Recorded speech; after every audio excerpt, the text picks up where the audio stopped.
जिसे तुम नशा समझते हो, शिव उसे आत्मज्ञान कहते हैं। भांग अमृत है या विष? नमस्कार दोस्तों, नेशनल स्टोरी टीवी में आपका स्वागत है। सुनो, सोच बदल जाएगी। जब सृष्टि रुकी थी, समय थमा था, तब ढान में बैठे एक योगी के पास एक रहस्य था। भांग, जिसे तुम सड़क किनारे बिकता देखते हो, कभी वो ऋषियों की साधना का हिस्सा था। ये पत्ता नहीं, ये पूजा है। जब देव और दानव ने समुद्र मंथन किया तो निकला जहर, हलाहल, और तब शिव ने उसे संभालने के लिए पी ली भांग। तांत्रिक कहते हैं ये द्वार है दूसरे लोक का, पर केवल उनके लिए जो खुद पर जीत पा चुके हों, वरना यह पत्ता पागलपन बन जाता है। विज्ञान कहता है इसमें है CBD और THC। एक शांत करता है, दूसरा सोच की गहराई खोलता है। लेकिन हर दवा जहर बन सकती है अगर ना हो संतुलन।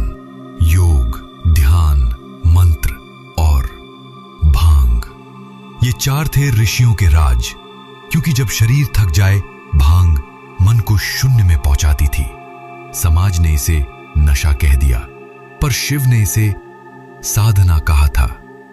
क्या हम भेद समझते हैं? जो भांग के पीछे भाग रहा है, क्या उसने कभी शिव को जाना? बिना भाव के भांग बस शरीर का खिलौना है। भांग शरीर को ढीला करती है, लेकिन चेतना को खोल सकती है अगर तुम उसके योग्य हो। ये कोई जहर नहीं, ये प्रसाद है। लेकिन हर प्रसाद का सम्मान जरूरी होता है, वरना वो शाप बन जाता है। रावण भी जानता था भांग का रहस्य, पर जब उद्देश्य अहंकार हो तो अमृत भी विनाश बन जाता है।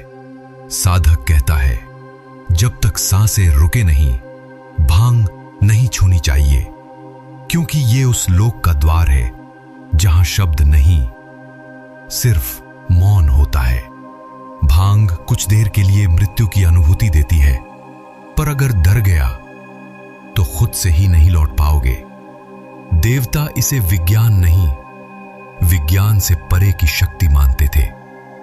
शुद्ध भावना से ग्रहण किया जाए तो यह देह को नहीं, आत्मा को छूता है। काशी शिव की नगरी, जहां हर गली से गूंजती है हर हर महादेव, और हर कोने में मिलता है भांग का प्रसाद। जो शराब से नशा करता है, वो भांग को अपराध क्यों कहता है? क्या परंपरा सिर्फ दिखावे के लिए है? अगर भांग के बाद तुम्हारा मन चिल्लाए तो समझ लो नशा है, पर अगर मौन हो जाए तो ये साधना है। भांग शरीर को गिराती है या चेतना को उठाती है, ये इस पर नहीं, तुम पर निर्भर करता है।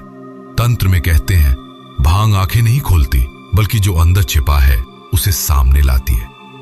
भांग को अन्न नहीं, पर अन्न की शक्ति माना गया, क्योंकि जहां मन भूखा है वहां कोई प्रसाद दिखता नहीं। भांग वो द्वार है जहां जाओ तो कुछ भी नहीं बचता, न नाम, न शरीर, न विचार, सिर्फ शून्य।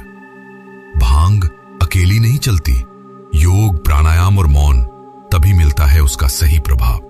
आज लोग भांग को स्टाइल समझते हैं, पर शिव की साधना को भूल जाते हैं, क्योंकि नकल में कभी मूल नहीं आता।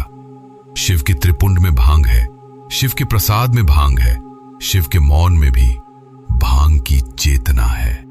आज के डॉक्टर्स भी मानते हैं कंट्रोल भांग दर्द हार सकती है, पर अनकंट्रोल्ड ये खुद दर्द बन जाती है। भांग के बाद अगर नींद आए तो वो नशा है, और अगर भीतर कुछ जाग जाए तो वो ध्यान है। शिव ने भांग को कभी नशा नहीं कहा, उन्होंने कहा यह अंतर यात्रा की पहली सीढ़ी है। तुम्हारे भाव तय करते हैं भांग तुम्हारे लिए प्रसाद बनेगी या पाप। वस्तु नहीं बदलती, नजर बदलती है। शिव मौन है, पर उनकी आंखें कहती हैं भांग का आदर करो, वरना वो तुम्हारा अंत कर देगी।